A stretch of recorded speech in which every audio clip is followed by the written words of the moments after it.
ABC 36, we're getting our Kentucky Proud garden growing, but we've run into a few problems that we need to talk about. We're here at the Kentucky Arboretum with Jamie Dockery, the horticulture agent for Fayette County, and you're going to tell us about some insect problems that a lot of people have in their vegetable garden. Yeah, or just some general tips on how to avoid pest problems in general. Unfortunately, growing vegetables does have some downsides, and vegetables and insects kind of go hand in hand. So we want to talk a little bit today about some just general practices and some ways you can stay ahead of the problems.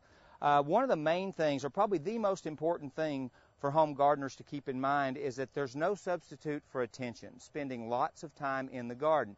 And what you're basically doing, or what I'd like to see you do, is scout for problems. When you find an insect or something that's just beginning to damage plants, it's fairly easy to control. You can normally take care of that either by hand picking and just squashing a few bugs, for those who aren't squeamish, or you can resort to chemical sprays, or there are some organic controls, but it's always easier before you have an infestation. I wanted to bring you here to the Master Gardener Demo Garden to show you some things that are sort of out of hand. We've got some problems on beans, and this is one type. This would almost appear like to be disease, but when you flip it over, you can actually see there's insects eating on the bottom side of the leaf. This is kind of typical of what you're going to see from many garden insects. Holes in the leaves. You can actually see where they're chewing and eating.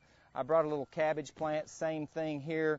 There's going to be a green caterpillar that's doing this kind of damage. So often what you want to do is try to find these problems and rectify them before it gets to this stage. So the most important thing you can do is just try to take a few minutes every day and walk through your garden. And generally, if you find potato beetles or the cabbage looper in this case, you can just hand pick those few things. You want to look for holes. You can also often look for droppings, little black specks of things on the ground and stuff. You just want to be observant, and that will go far.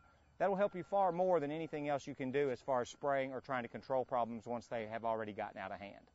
Okay, well, a lot of good tips. Thank you, Jamie. And don't forget, you can go on to our website at WTVQ.com to follow our Kentucky Proud Garden and to get more tips. Here at the UK Arboretum, I'm meteorologist Mary Wasson for ABC 36 News.